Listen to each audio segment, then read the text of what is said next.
Welcome to the Man Amongst Men podcast. Live a life of intentionality, adventure, and brotherhood.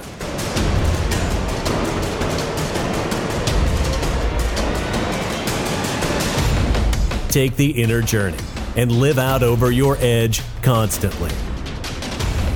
Here are your hosts, Dominic and Brian. Hey, before we get into today's episode, Brian and I wanted to point you to a great new resource that we created in response to one of the biggest complaints that men have been bringing us over the past year, which is, I cannot compliment a woman anymore in the Me Too era. Without a doubt, gentlemen, these are confusing times when it comes to the new rules of courting and engaging with women, but we want to dispel the myth that you cannot compliment a woman anymore right here, right now. One of our most popular podcasts to date is 4 Essential Skills to Complimenting a Woman in the Me Too Era. And we thought that we'd create a simple download that has the 4 key problems that you're facing with complimenting women in the Me Too era, and also the 4 essential skills to complimenting women. So if you go to doinnerwork.com/compliments, doinnerwork.com/compliments, you can get this free PDF download that has the 4 problems and the 4 essential skills. And we've also got a bunch of different stories from women as to how they like to be complimented and how they don't like to be complimented. So head on over to doinnerwork.com/compliments. Nir Eyal is the author of the Wall Street Journal bestseller, Hooked: How to Build Habit-Forming Technology, which is found on the bookshelves of many tech leaders at Facebook, Google, PayPal, and Slack. The MIT Review called Nir the prophet of habit-forming tech, and he runs a popular productivity blog at nirandfar.com. Nir is spelled N-I-R. I'll link that in the show notes. He is a successful entrepreneur, having built and sold 2 businesses, and was also a teacher at Stanford's Graduate School of Business. His life's work sits at the intersection of psychology, technology, and business. Now, I interviewed Nir about his brand new book, which just came out, called Indistractable: How to Control Your Attention and Choose Your Life. And on the front cover of the book, he has a ringing endorsement from Mark Manson, he of the Subtle Art of Not Giving a Fuck fame. Now, if Nir's first book, Hooked, was a roadmap for Silicon Valley companies to build habit-forming technologies, Indistractable is a roadmap for us consumers to take back command of our attention and focus from said habit-forming technologies. Now, I had a chance to visit Nir's apartment in Manhattan, which is a stunning duplex, by the way. We conducted the interview in what he calls his moon room. On the walls are a dozen or so framed photos of the moon taken from back in the 70s, and he has them on the wall for inspiration. This is the room where he dreams up his moon shots, those big, hairy, audacious ideas, and I loved the intentionality he designed into his environment. Now, as you'll hear in the podcast and find out if you choose to pick up the book, Nir is incredibly well-researched and relies heavily on science and systems. Systems, he'll tell you, are what saves him from being downright lazy and obese. I was shocked to learn that this lean man sitting in front of me was once clinically obese, so clearly his systems are working for him. And yet, at times during the interview, I found myself wondering if there wasn't a certain rigidity to his weighting of left brain, systematic, everything must rely on science way of thinking. For example, Nir will tell you that he time blocks every single minute of his days. He's one of the few people I've interviewed who regularly practiced meditation at one point in time, who said it just didn't work for him. And you'll hear him talk about that in this episode. So it'll be up for you to decide how far you choose to take the 4-step protocol that he outlines in his new book for how to live a life indistractable.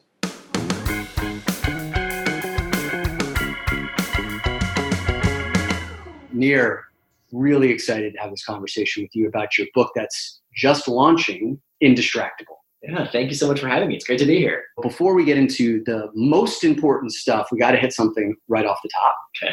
The way your book starts is that you said you love sweets, you love social media, and you love television.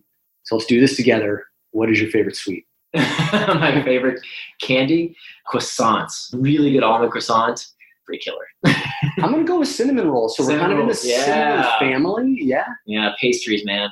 They're killers. There's a place called Peace Food Cafe near me. They make these it's like a 2-pound cinnamon roll, or you're done for the night. Yeah. Okay. You know what? I might have to change that actually, because if it's so pastries, I'm a plain croissant kind of guy. But if it's sweets, then there's some places in New York City that have these cookies, like Levain Bakery. Yes. Oh, that is a work of art. It's like more sugar than a week worth of allotment. Yeah. But, I'll save up my sugar allotment and just splurge on one of those cookies. Yeah. All right. Social media platform. What's your favorite? Instagram is pretty awesome. I have to say, I really enjoy it. There's so many people that I would not have kept in touch with had it not been for that platform. I'm with you on that. Like the one that I go to most often is definitely Instagram. I've been hooked, which is obviously the name of one of your books, which is a Wall Street Journal bestseller. But what's making a resurgence in my world is YouTube. Yeah. I'm finding a lot of creators on YouTube I really enjoy. Yeah. You can get a little bit deeper with them there. Yeah. YouTube is dangerous for me if I'm not really diligent about it. And this is part of why I wrote Indistractable, because YouTube is one of those places that I would go whenever I felt what I call in the book an internal trigger. Yeah. This work is kind of hard. I just need to, relax for a minute. So I would get trapped down this content vortex with YouTube more than I'd like. But yeah, I still, there's just so much good information out there. There's so much to see. There's so much to see. And YouTube is getting increasingly better at kind of nudging you down that path of more addictive information. So you go on to log on for one thing, and then there's something a little bit more provocative, inflammatory, you're down. That's the hook model. That's exactly it. It's designed that way. You should write a book about something. Yeah, you know what? I should. I'll get on that. All right, man. This is where the rubber meets the road. Favorite TV shows. Let's hit your top 3. Okay, well, I'll tell you what used to be my favorite TV show. So back in the day, I watched 24. Remember 24? 24 Kiefer Sutherland? Yeah. I remember I watched that show when I went with a group of friends to Tahoe. We were supposed to have this great weekend in Tahoe. We had this cabin, and somebody, goddamn them, brought the DVD of 24. This was before streaming, and we were going to go out and have all this fun, and we did nothing but stay indoors and watch this goddamn series that we could not stop watching. It's crack cocaine. Right. So actually, after that, I decided I would never watch serialized shows anymore because I know how they're designed. We talk about technology being habit-forming and even addictive, but man, television has perfected the psychology of the cliffhanger, right? That comes from television. Tune in next week. When it comes to serialized shows, you don't ask me any questions about Game of Thrones or House of Cards or any of those shows, because I just made a rule I do not watch serialized shows after that experience. We are listening to a wise human being. It was really funny. 24 was one of my favorites of all time, and I recently revisited it, and I was watching it kind of as my precursor to going to sleep. And I found that it was jacking up my sleep patterns. You and I both have an Oura ring, which tracks our sleep patterns. And watching 2 episodes before I would go to bed, my mind would be racing, that my deep sleep would suffer. And so it was something that I had to break about. Right. Yeah. It is designed that way. Although there is some things you can do to hack that, right? So I've heard one of the tips you can do. First of all, you definitely need to go disable the autoplay feature on Netflix, right? You can actually disable that, where they start playing the next episode automatically. You just go into the website, disable that feature, it'll take you 3 seconds. Do it. The next thing that you should do is, if you are going to watch serialized shows, and by the way, I want to make sure I'm very clear. I am not one of these people who casts moral judgment on how you should spend your time. A lot of people out there say that, technology is melting your brain, and social media is bad for you, and video games are somehow this lesser form of entertainment that's bad for you. It's rubbish. Like, do whatever you want, but do it with intent. Right. So there's nothing wrong with watching Netflix as long as you watch it on your schedule, not their schedule. Right. And so one of the hacks that you can do is if you stop the episode midway. So if you get to the end of the episode, whether it's Stranger Things or, whatever thing is your show of choice, how they end. They always end with a cliffhanger. That's how they are designed. It's a psychological trick. So you don't have to get into that trick, right? You can end the episode, set a timer to always start and end in the middle of an episode. Yeah. And you will find that it's much easier to stop. I got to give that one a shot. That's not something I've considered before. I think I've read something about that in one of Adam Alter's books, Irresistible, The Rise of Addictive Technology. He talks about that. I'm like, maybe now that I've heard it from 2 very credible sources, it should be something that I... we agree on most stuff. I'm more optimistic than he is. Pro-technology. I'm pro-empowerment. When you read most critics out there, and I have a lot of respect for, look, we agree on whether it's me or Cal Newport or Adam Alter or Tristan Harris, we agree on 99% of giving people more power over their distractions. I think where we differ is where we think the locus of control lies. I think a lot of tech critics will tell you that it's technology's fault, that they're doing it to you. I call these people the blamers. On the other side of the spectrum are the shamers, the people who say, well, there's something wrong with me. I have an addictive personality, or I have a short attention span, or whatever. They shame themselves that there's something wrong with them. It turns out some people actually do have a pathology, single-digit percentages, but the number of people who blame themselves for having an addictive personality or their kids are addicted to stuff is way, way higher than who actually have a pathology. So neither of those answers is actually right, right? It's not technology's fault. It's not that there's something dysfunctional about you either. It doesn't make sense to be a blamer or a shamer. The right answer is that these are behaviors, that we can do something about these behaviors because we as Homo sapiens have this very unique trait that we can envision a future. And that ability, we can do that like no other animal can. The fact that we can envision a future, what I want people to remember out there, is that the antidote to impulsiveness is forethought. Antidote to impulsiveness is forethought. Yeah. So it doesn't matter how good these algorithms get. It doesn't matter how amazingly addictive, so to speak, these technologies become. Yeah. Because we can plan ahead. And if you can plan ahead, you can do something to cut off these distractions, to make sure that we can use these technologies in a way that we get the best out of them as opposed to them getting the best of us. Yeah. And so I'm much more optimistic that we are way more powerful than many tech critics give us credit for. Right. And it sounds like where you believe that locus of control is firmly within ourselves, right, and we can make those choices. So I think this is actually probably a great transition point to the book itself. Indistractable, How to Control Your Attention and Choose Your Life. And there's never been a better time for a book like this, right? And I mentioned to you that after tearing through the advanced copy you sent me, I think I got about 20 pages. Yeah, I love seeing this. And I was glancing through the copy you brought. You've underlined and highlighted. I love it. It's terrific. What's beautiful about it is extraordinarily well researched. There's, if you are a geek for research, it's in there. There's quotes that are in there. And one of the places I thought I would start is reading a quote that I believe comes from you. And it asks the question, why are we perpetually restless and unsatisfied? We live in the safest, healthiest, most well-educated, most democratic time in human history, and yet some part of the human psyche causes us to constantly look for escape from things stirring inside of us. I love this because it asks a question that I think most people don't know to ask, which is why are we perpetually restless and unsatisfied? And you start the book from a place of you need to learn how to master your internal triggers before you can figure out this world around you. So I'm curious, based on maybe this question, what answers have you come up with on why we're that way? This is a fundamental revelation that I had writing this book because I had this problem. So after I wrote Hooked, I noticed that I had a problem with distraction, that I had become unhealthfully hooked to some technologies. And I wrote Hooked, and I still stand behind it 100% because the idea behind Hooked was to help companies develop healthy habits in users' lives. The idea was to democratize the same techniques that make Facebook and YouTube and Instagram and WhatsApp and Slack so habit-forming, so sticky. What if we could use those same techniques for good to build healthy habits?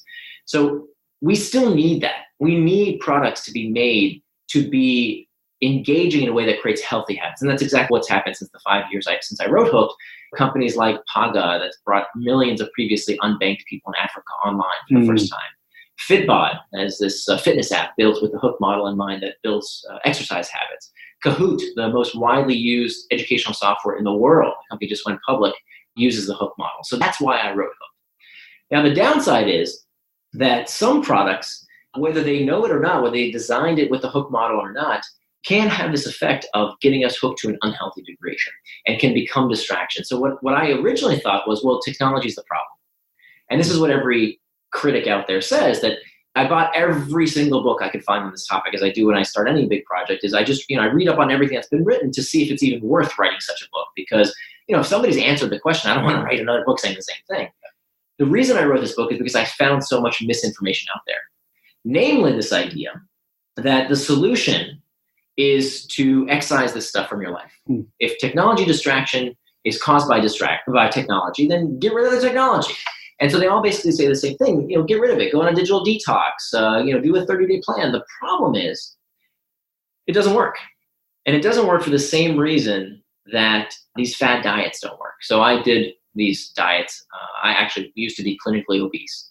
And I would go on these fad diets every once in a while, and they were all the same. So, 30 days of eat this or 30 days of don't eat that. And when I did this 30-day no fast food diet, well, what do you think happened on day 31? Yeah. Like, supersize. Exactly. Everything. And by the way, for those of you who haven't seen a picture of me, like, you would never know.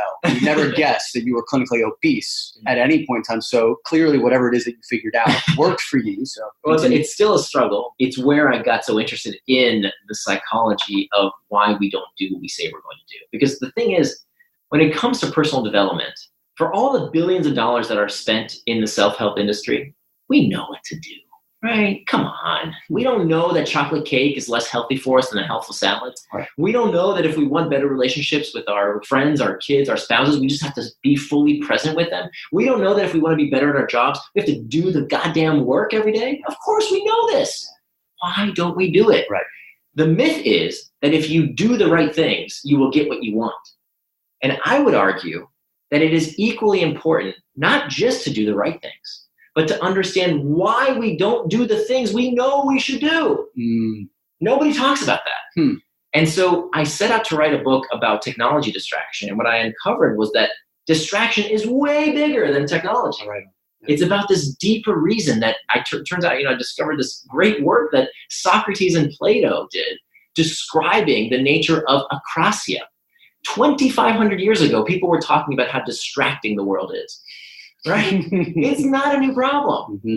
So what I wanted to do is to create a framework, a picture that everyone can understand so that we can finally come to grips with why we do things that we know are harmful to ourselves. Why do we get distracted?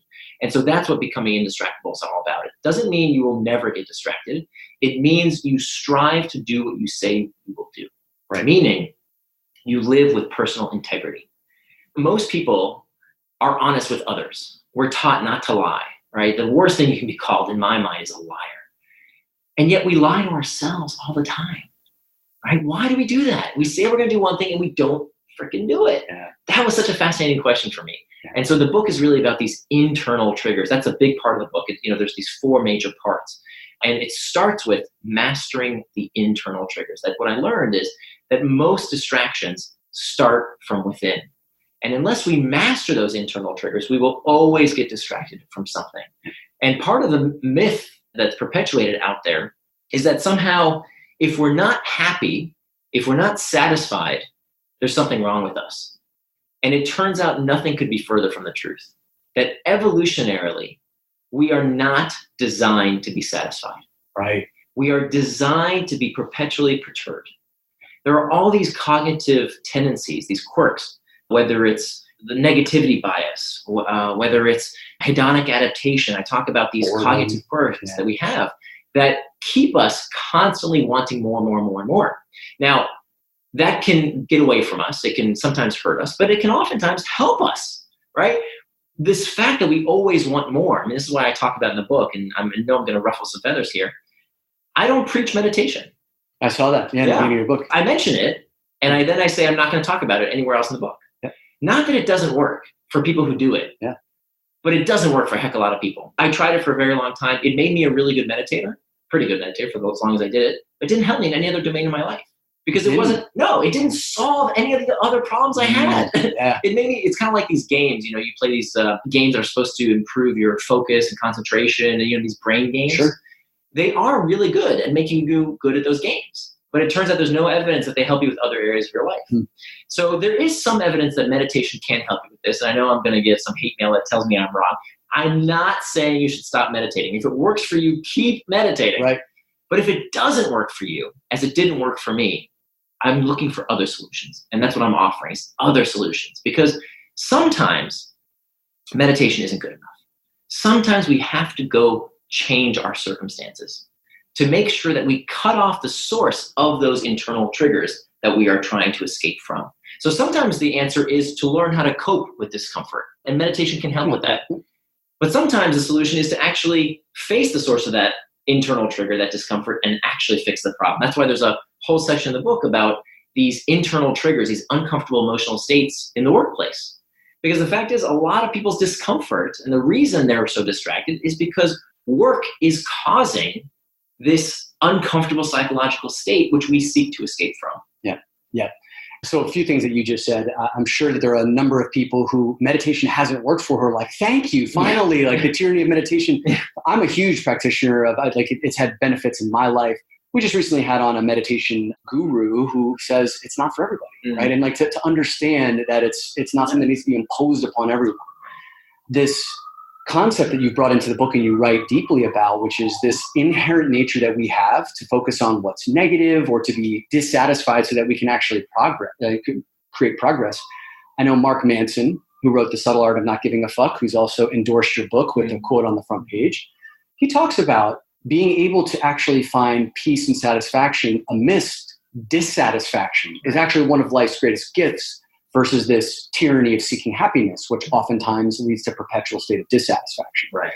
So what's really interesting about what you're writing about in here, and maybe even to take it like a step back from the internal triggers, is a lot of our listeners come to us seeking this question, this big question of, what's my purpose? I don't know what my purpose is. I know that what I'm doing right now is not it. I feel like there's something more that's out there and I can't quite figure out. And that leads to like this state of, ugh.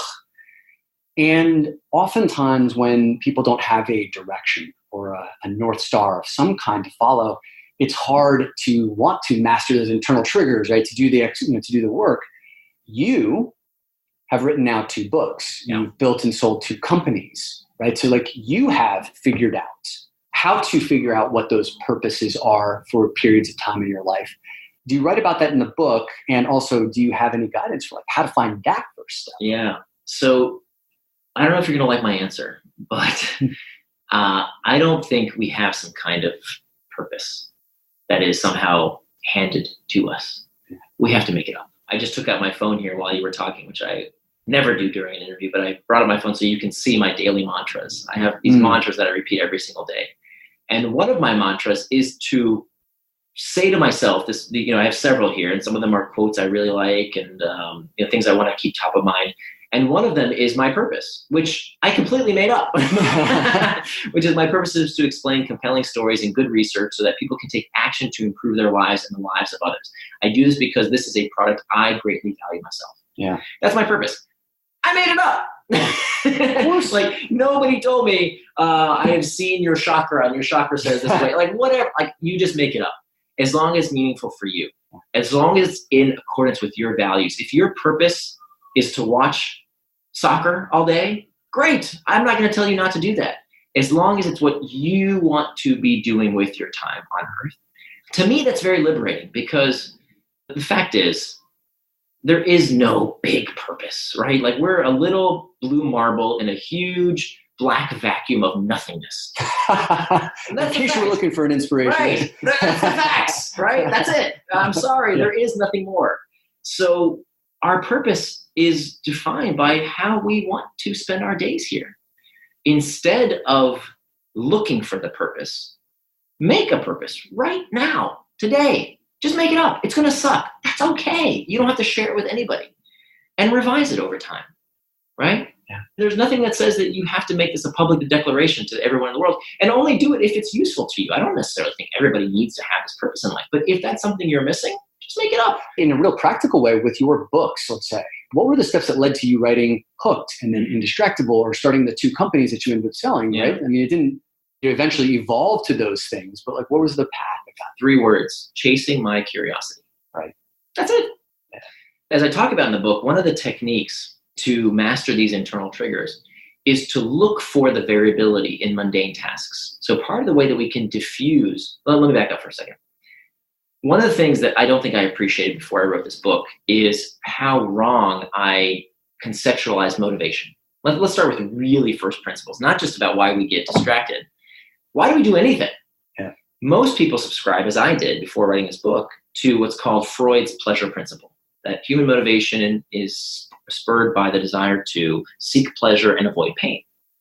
Not true. Turns out, neurologically speaking, it's pain all the way down. That everything we do is a desire to escape discomfort. And once you realize that, it's actually really liberating because, and let me just back up some evidence here of why this is true. We know physiologically this is true. This is called the homeostatic response. If you are cold, that's not comfortable, you put on a coat. If you're hot again, you take it off, right? If you're hungry, you eat. If you eat too much, you feel stuffed, that doesn't feel good, you stop eating. So those are physiological sensations. The same applies to our psychological sensations. When we're bored, we check YouTube. When we're lonely, we check Facebook. When we're uncertain, type something into Google. So understanding those internal triggers, understanding those uncomfortable emotional states that we seek to escape is the heart of understanding how to be indistractable. Why? Because if all human behavior is spurred by a desire to escape discomfort, even seeking comfortable sensations, think about it, right? Even seeking desire, even wanting, craving, even those things are uncomfortable. If that is true, then that means that time management is pain management. Mm-hmm. And so there's several ways to mitigate that uncomfortable state. Either we can change the circumstances we're in, we can fix the source of that discomfort, which I talk about a lot, or we can learn methods to cope with that discomfort. And so I describe these 3 different methodologies in the book. And this is, by the way, all in just the first section. It's about reimagining the internal trigger, reimagining the task, or reimagining our temperament. And so one of the things that I think drives me to do something that previously I hated, right? I was not a very good student at first until I got serious about this. I never liked to read, and I don't much like to write, to be honest. But what keeps me going is following my curiosity. And this is something you see a defining characteristic in people who do all kinds of things that are seemingly mundane, right? I love a good cup of coffee, but I'm nowhere near as obsessed with that barista that we all know at our local coffee shop that's really into coffee.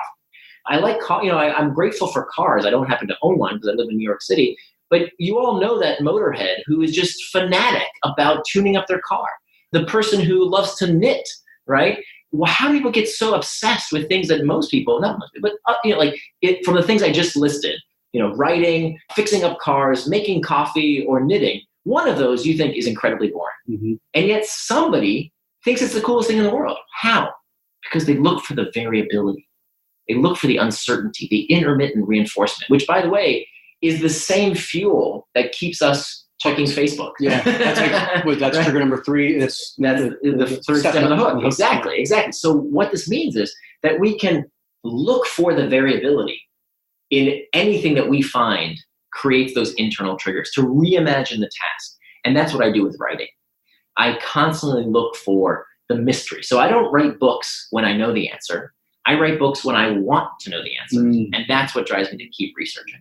That's really powerful. As you're speaking, I'm thinking of Martina Navratilova, the tennis great, who once said, the thrill of victory is too short and fleeting. You need to fall in love with the process. Right. And it's a shortened way of saying something that you said very articulately, which was, if you can't fall in love with the process and find novelty and find refinement and have things to spark your curiosity throughout the process, then things can become mundane very quickly. That becomes an uncomfortable experience. Then we seek to avoid that experience. It becomes like this domino effect. Right. And I know from my own personal experience, which I haven't shared with you, but my listeners know about this well, I have history of addiction and understanding that much of that was about avoiding those feelings of discomfort. To a T, what you're saying, I knew intellectually that if I were to do this, it would create a cascade effect of negativity down the road. And yet I would continue to do it over and over and over again. So I'm just as fascinated as you around the why. Right? And a lot of what you've been saying and what you've written about has hit home. It's interesting. I quote a lot of research around addiction because so many people think that our technology is addicting us. And it always makes me cringe because it's not so simple.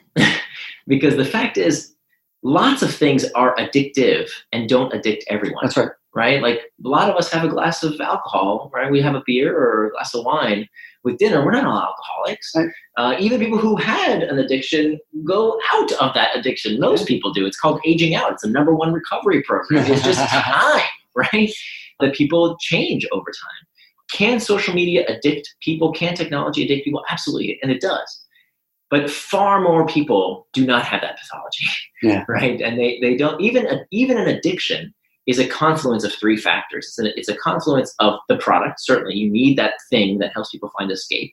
You need the person who has a predilection for addiction. And then you need the pain. You need something in their life that they are trying to escape from that they do not know, they don't have the tools to escape without that trifecta, without those three things. And this is really different from how most people envision addiction. Most people think drugs cause addiction, so get rid of the drugs. Well, we've had, 50 years of the drug war telling us that it's not the answer. And so we keep, it's ironic that in the same time that people are saying, let's legalize cannabis, people are saying, let's regulate technology for the same reason. Well, it's addictive. But it doesn't make sense, right? For example, I used to say that technology is like cigarettes. And I don't say that anymore because it's not true. Technology is not like cigarettes. Cigarettes contain nicotine. And nicotine is the substance that crosses the blood-brain barrier that is known to cause this chemical addiction. And even there's some interesting research, but that's a little bit of a rabbit hole. If anything, technology is like cannabis. Cannabis has nothing chemically addictive about it, right? This is well known. THC is not nicotine. It's not chemically addictive. And yet, 9% of people who smoke cannabis have a cannabis use disorder. Right, chronic use of it. How can that be? How are people addicted to something that's not addictive? Well, because you can get addicted to anything that satiates pain. Any analgesic can become an addiction to somebody.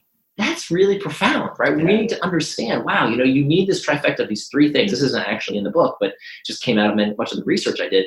You have to have those three things at the same time. A person with a predilection for addiction, the substance, its product, and the pain they're going through. And if you remove one of those three things, the addiction stops. Yeah, fascinating. Yeah. That is the new analogy you're making to make it a more responsible comparison, is technology is much more like cannabis than it is cigarettes. Right. Now, I will say, if you don't know these skills, right, if you don't have the power in your arsenal to know how to become indestructible, and this is not willpower, this is not discipline, that's not what I'm talking about. I'm talking about the forethought. As I said earlier, the antidote to impulsiveness is forethought. If you know the tools, you can beat this. Yeah. And it's not even that hard. I do not have great self-control. I never have. What I do have is systems in place that make sure I do what I say I'm going to do. That's a really important thing for people to hear is, like you just said, that you're not great at self-control, but it's about the systems, right? And again, someone who's written 2 books, one that's just coming out right now. The first one went to the Wall Street Journal bestseller list, TED Stage, even featured by Forbes and Psychology Today and Inc. magazine and a bunch of others. MIT Review of Technology called you the prophet of habit-forming tech. So it's like you've had all of these accolades and more without being great at willpower or discipline, right? So it's about the systems. And what's also coming present to me is the room in which we're recording this. So we're in Near's house here in Manhattan, and we're in what he calls the moon room. And on his wall are how many pictures of the moon? We've got 18. 18 framed photos of the moon. And the reason why the room is designed this way is because, like, this is where he talks about taking moonshots. You walk in this room, you see these pictures of the moon, and a moonshot is any big harebrained idea that it's like, how could I change the world, make a dent in it? And it's a moon landing. Specifically, it's the Apollo missions of the astronauts landing on it. What that brings for me is just this level of intentionality that you bring. I keep saying that the antidote to impulsiveness is forethought. There's also like this intentionality that you're bringing to that forethought, to the environments, to the systems that you're creating. Right. You nailed it. Yeah. I mean, I like video games. I like Netflix. I like indulging in good food. I give in to temptations, but I give into them when I want to. It's intentional. It's dangerous to have these moral arguments about no, that's bad. Drugs are bad. Junk food's bad. Was that a Southern drawl that you brought? I was trying to do the impression from South Park. Okay.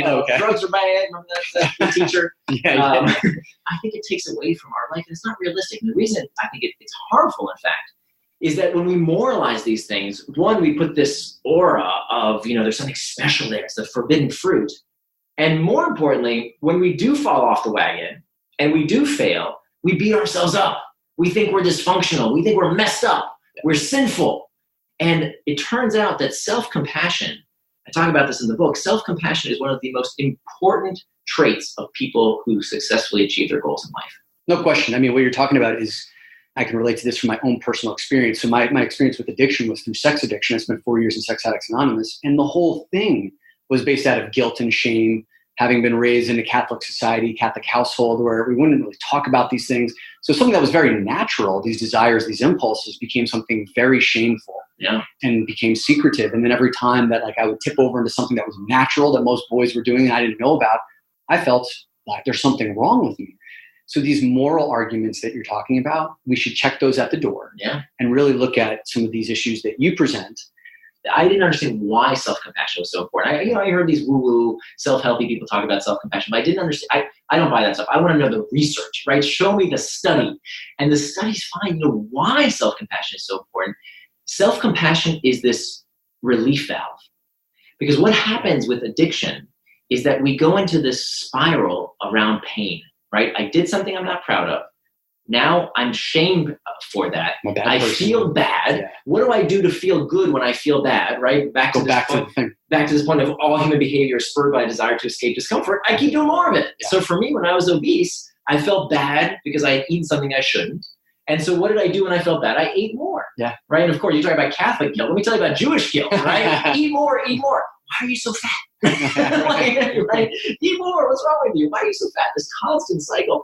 Unless we have that self-compassion, and I teach people how to have self-compassion, it's a very practical skill because we all fall off the wagon. And so having that self-compassion is like the pressure relief valve that allows us to escape this rumination cycle of guilt and shame and allows us to do what we should do as opposed to just feeling bad constantly and doing more of the wrong thing. Is there something specific that you do for yourself to show compassion, self-compassion? Yeah, I talk to myself like I would talk to a good friend. It is such a simple technique, and we don't do it. That inner voice to ourselves, if we talked to other people the way we talk to ourselves, people would hate our guts, right? Yeah. Right? Yeah. It's true. The things that we say to ourselves are horrible. So that's what I try and remember. If I hear that little voice in my head, I say to myself, is that what I would say to a friend going through this? Right? I slipped up. I did something I shouldn't have done, and I regret it. Would I beat myself up over it if my friend were telling me what just happened? That's the technique I probably use most often. Right on. Cool. Thank you for sharing that. Yeah. There's this quote that you have in the book here that says, you can't call something a distraction unless you know what it's distracting you from. Right. And I find that many people, even some of the most successful people who have big jobs, big titles, a lot of people who listen to this podcast, many times don't exactly know where they're going with their stuff. They know that they have a job to do. They show up, they continue doing it, but they're starting to feel that inner sense of restlessness. How can you start to build traction, which is another part of it was at number 2, right? Yeah, It's exactly. number 2. How can you build traction when you don't necessarily know where you want that traction? Sometimes having constraints makes us better. We think we want freedom all the time. But in fact, if you ask a writer what the hardest part about being a writer is, they'll all tell you the same thing. It's staring at a blank page. When you ask an artist, it's that blank canvas. When you have too much freedom, Kierkegaard said that anxiety is the dizziness of freedom. We sometimes need constraints. And so the first step to becoming indistractable is mastering those internal triggers. And we touched a little bit on that before. The second step is to make time for traction. What does that mean, make time for traction? So traction is anything you do that pulls you towards what you want in life. It's anything you do with intent. The opposite of traction is distraction. They both come from the same Latin root, trahare, which means to pull. So distraction is anything that pulls you away from what you really want. So how do we know the difference between traction and distraction? We plan ahead. Whatever we do with intent. So making time for traction is about turning your values into time. Mm-hmm. Many of us, including me, I used to talk a good game. I used to say, oh, what's the most important thing to you? Oh, definitely my family. I also think it's important to have a healthy body, a sound mind. It's important for me to spend time with my friends. It's important, these values I had in my life. But if you looked at my schedule, you wouldn't see any of those things. Right? You'd see a dentist appointment or, maybe a business meeting, but you didn't see time for the things I valued. That's a mistake. Turns out that 2/3 of people out there do not keep a calendar. Not only do we need to keep a calendar, we need to keep a time box calendar. Yeah. You write about this a lot in the book. So emphasize this. So a time box calendar is when we account for every minute of our day. Now, this might sound crazy to some people. And say, oh, it's too rigid. I can't do that. That's, what about spontaneity? You can plan spontaneity. Right? Like there is big chunks of time on my weekends in particular where I want time to do nothing. Go take a walk in the park, right? That's fine. But planning your time according to your values is incredibly important. So I give these 3 spheres, these 3 what I call life domains. It starts with me at the center, then it comes, in your case, you, then your relationships, and then your work. And so what I ask people to do is to work through these 3 life domains and ask yourself, and I'm not telling you how to spend your time, I'm asking you to ask yourself, when it comes to the values in the me domain, do you have time on your calendar to exercise, to prepare healthy meals, to feed your mind? Do you have that in your calendar? If it's one of your values. When it comes to your relationship, do you have time for your significant other, for your kids, for your friends, right? Do you have planned time on your calendar every week? If friends matter to you, is there time on your calendar to spend time with your friends? Right. I talk about this technique called the kibbutz that I have, which is amazing, right? It's this regular get together every 2 weeks where we get together with our friends. It's on our calendar forever. When it comes to our jobs, do you have time in your day scheduled for the things that really matter for you at work? One of the things I almost never see on people's calendars is time to reflect. Oh, there's none of that. There's none of it. But there's plenty of time to react, right? Reacting is, I got to react to this meeting. I got to react to this email. I got to react to this Slack channel. Is there time to reflect? But when you ask people, hey, is thinking strategically important for your job? Oh, yeah, absolutely. I totally got to do that. Well, where is it on your calendar? So making time for traction is about turning your values into time by actually having time on your calendar to do these things. Now, again, you will slip up. I still do. But every time I slip up, I ask myself why I slipped up. Yep. And so that's the process of this book. It's asking yourself, understanding, okay, now I understand why I got distracted. There's only 3 reasons. Either it's an external trigger, an internal trigger, or a planning problem. And so every week you're reevaluating this calendar, this schedule that you've made. And I'll give you a link that you can put in the show notes for a free schedule maker that anybody can go and use online so that you have a template. And that template tells you whether what you're doing is traction. If it was on the calendar and that's what you're doing right now, you're doing traction. If it's anything else that you didn't plan to do, it's distraction. Yeah. What's amazing is working with a lot of high performers, looking at their calendar, almost 100% of it is other people's claims on their time, right? It's just other meetings that have been scheduled. Somebody wants something from them, very little time left for them to do the strategic. And most importantly, in many cases, it's this reflection time. Right. And one of the things I hear from people who have either lost their jobs or have retired or have stepped away from their work for a moment, I'm talking about mainly people in the corporate space right now. In this example, they'll say, I had no idea how little space I had for reflection or even to think until I stopped for a moment. And what we're suggesting here is you absolutely have that within your control if you're to keep a calendar. Right. And so because it's not going to happen. It's not going to happen on its own, right? Oh, I'm totally going to do some journaling, right? It's not going to happen. So for the person who's intimidated by this idea of scheduling every minute, what would be the first logical step of time boxing, that like high leverage first thing they could do? I built this tool because I kept getting this question. So I built this tool online. It's completely free and it actually saves, unless you refresh your browser and flush the cookies out, it stays online. You can use it whenever you like. And I'll give you the link in the show notes. And the idea is to first schedule the mundane stuff, right? Do you have time to tell you, as I do now, not before I was Indestructible, but now that I've learned about how important this is. By the way, and this is not something I made up. There's literally hundreds of studies. This is called setting an implementation intention. Hundreds of studies have verified that this is an effective technique. Basically, it's a fancy way of saying planning out what you will do and when you will do it. That's it. So do you have time in your calendar? If let's say you say, you know what, taking care of my body in terms of getting enough sleep, that's important to me. That's something I value. Well, is sleep on your calendar? Right? Does it say I need to shower at this time so that I can get to bed at that time and brush my teeth at this time? It sounds silly. It's super important because then you can use these other techniques in concert, right? You can do other things. So the next step, the third step, is to hack back external triggers. Right?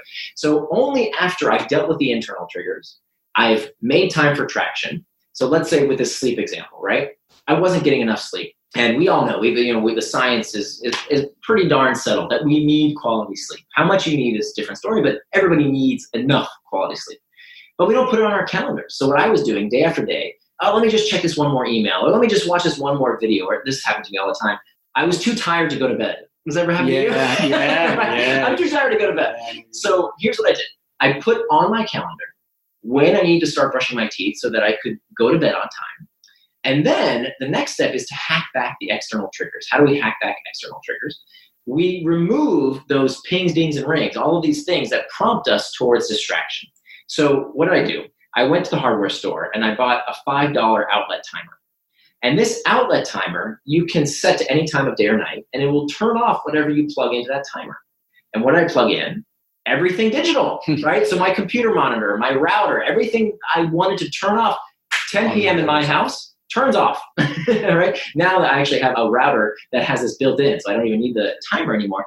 This was so effective. The effect it had on my sex life was unbelievable. Because now I actually get to bed in time and actually have some snuggle time with my wife. So that's the third step, is hacking back these external triggers. But again, you have to do these in order. You have to start with the internal triggers, then make time for traction, then hack back the external triggers. Yeah. And as someone who's probably listening to this and saying, wow, this sounds like there could be so many different steps in the process. I imagine for you, it didn't happen all at once. No, right? It took 5 years. right. It's like these iterations. And right. And there's tons of stuff I tried that didn't work, and I didn't include in the book. Got it. Right. I only put the stuff in the book that actually works and is backed with research. This isn't just my, whimsical, oh, this is what I think worked for you. No, this is backed. There is good research to these techniques. Yeah.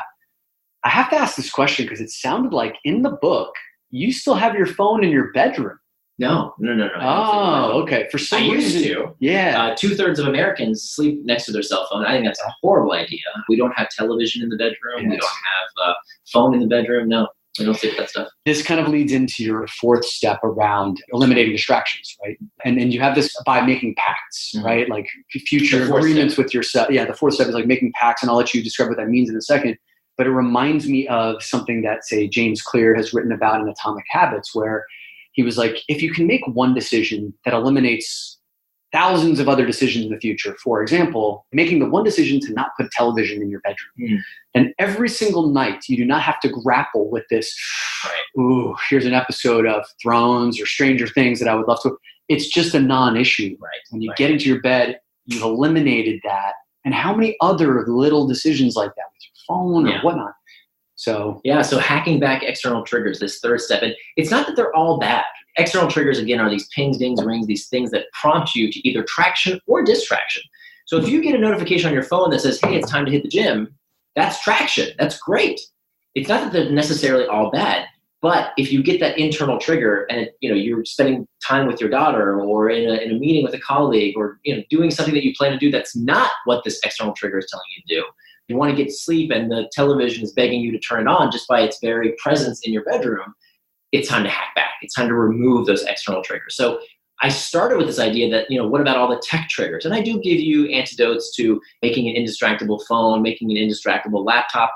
But there's so many other external triggers. One of the biggest culprits in the workplace is the open floor plan office. Yeah. Right? The stop buys. Yeah. In the book, not in your copy because you've got an advanced copy, but in every copy that will be available in September, every copy comes with this pullout of this piece of cardstock here that you can actually fold and put on your computer monitor. And it's this big red piece of paper that you put on your computer monitor that says, I'm indistractable right now. Please come back later. Yeah. Right. To tell your colleagues, I can't be bothered right now. Right. It's a very simple technique, highly effective. Right. And you say, oh, I put on headphones. Not really. That doesn't really work because people think you're just listening to a podcast or something. These type of techniques, in the workplace, in group chat, at home, these various techniques that we can use to remove external triggers is very important. I was wondering if we were going to end up wearing the concentration crowns. Yeah. That's your partner, Julie. So she has like a light up crown. Right. So we work from home. Yeah. And we have a daughter who's 10 years old. Julie, this was before we had the paper pull-up that you could use that's going to be in the book itself.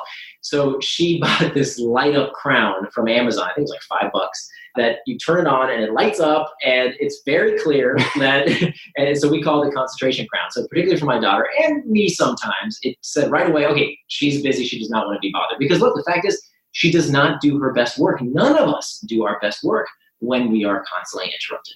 Awesome. So one more thing I'd love to ask you before we get into some of the resources that you have available in terms of like where people can find you, sign up for your amazing blog, is this concept of writing a book. This is a big thing that a lot of people have thought about. And it seems like a Mount Everest for a number of people.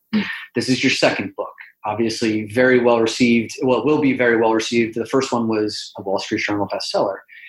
You have said that yourself, that you are not great with discipline, so it was all a matter of systems. And of course, you applied all of the techniques that were in this book to write the book. Right. I'm curious, though, were there one or two that were like the highest point of leverage that allowed you to put together something like this finished product? I'll give you a couple techniques that I used at the end of the process. So I spent about 4 years learning, right? Reading everybody else's book on the topic. Is there a few that you would recommend, by the way? No. I mean, again, that's a hard question to ask because, again, I don't write books that say something somebody else already said. I only write a book when I can't find the book I'm looking for. I write books because I want to know something, not because I know the answer, because I'm looking for the answer. And then after a long time, I discover something that I think is useful that I wish I had found before. So there's a lot of reasons I didn't find those answers in other books because I tried the techniques. I did what they told me to do. I got rid of the technology. It didn't freaking work. And that's why I figured out there was such a deeper issue, that it's about the psychology of distraction, not just the latest gadget. But so this relates to the fourth step. So we talked about the first step is to master internal triggers. The second step is to make time for traction. The third step is to hack back external triggers. The fourth step is to prevent distraction with pacts. Pacts are these things that we do to keep us in. Right? We talked about keeping distraction out, like external triggers. This is about keeping you in to make sure you do what you say you're going to do. Yeah. This is a very old technique. In the Odyssey, I talked about the story. 2,500 years ago, Homer talked about the first recorded pre-commitment in the story of the Odyssey. And we can use these pre-commitments in three ways. There are three types of pacts. There is an effort pact, a price pact, and an identity pact.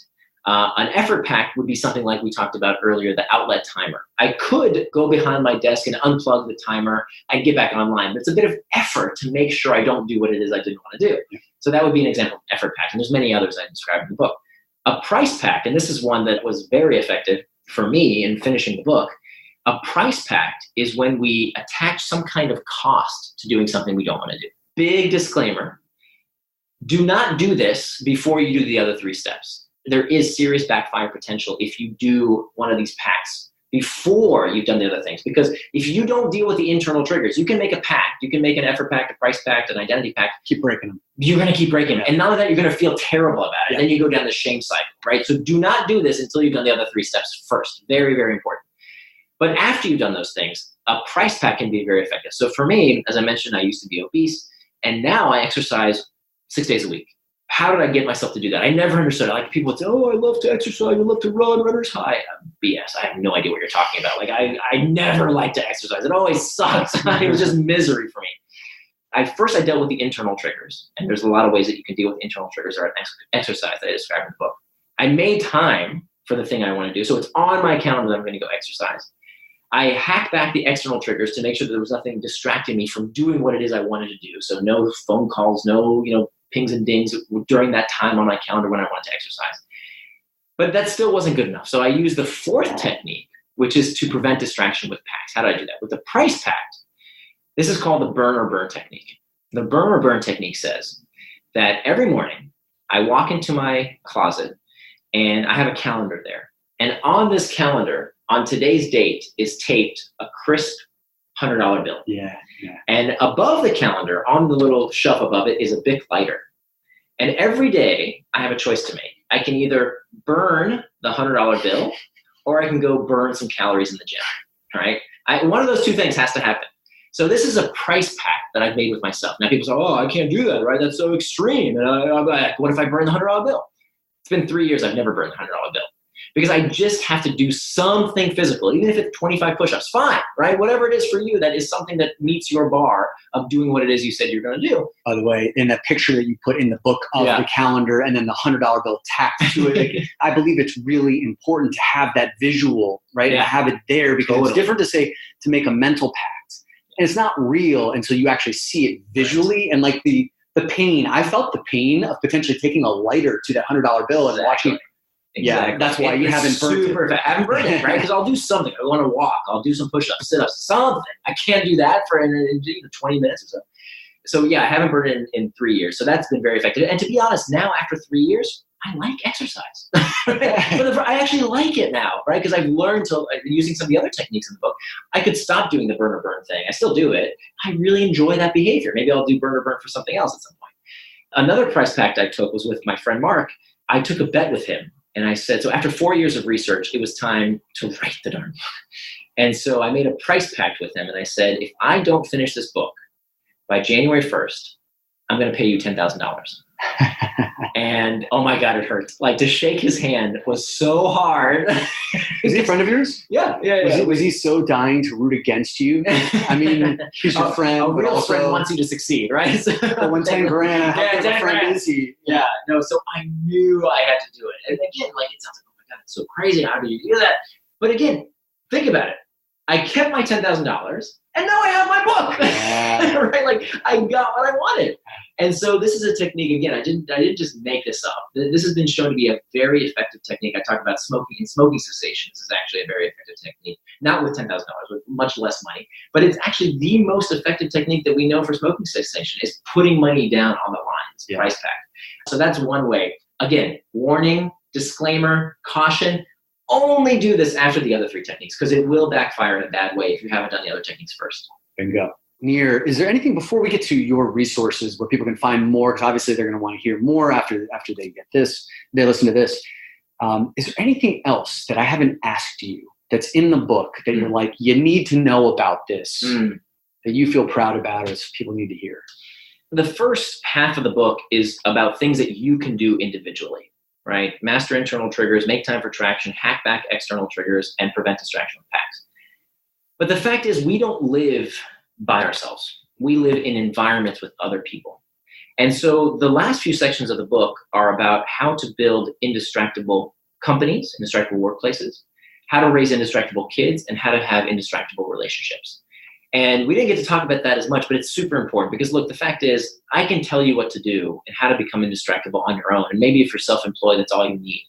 But if you work with other people and your boss decides to call you at 9 p.m. when you're getting ready for bed or spending time with your family or friends, well, that's not fully in your control. And so we also need to dig deeper as to these other sources of distraction. So there's a whole big section about dealing with distraction in the workplace. Super, super important. Yeah. My favorite section in the entire book, because I'm a dad and I was so desperate for answers, is the section on how to raise indestructible kids. Because it turns out that there's these things that I call psychological nutrients. This comes out of the work around self-determination theory. And it turns out that, when it comes to our kids, parents have always thought that something is making them crazy. Something is, controlling their brain. Sugar high. Exactly. I give the sugar high example, how it turns out probably one of the most widely accepted beliefs, sugar makes kids crazy. Turns out there is zero scientific evidence. You may get some more hate mail on that one than on your meditation one. That's okay, because I will show you the meta-studies that have looked at hundreds of studies showing that the sugar high does not exist, except there's one group of people that the sugar high does affect, and that is parents who believe in the sugar high, right? So parents who were told their kid just had a bunch of sugar even when the kid didn't receive any sugar, those parents act crazy. The kids don't act crazy. The parents act crazy. The parents follow their kids along and berate them and chastise them for being nutso. So anyway, it turns out that there is a lot going on with our kids that we need to understand. It is a national crisis around what is going on with kids these days. And unfortunately, we are letting ourselves off the hook by just blaming technology. Technology certainly plays a role, but there is a much deeper root cause. And that's really what the book is about. The book is about root causes versus proximate causes. And unless we deal with what's really going on, whether it's distraction, addiction, our kids' tendencies, the workplace culture, we have to get to the root source of the problem or we'll never fix it.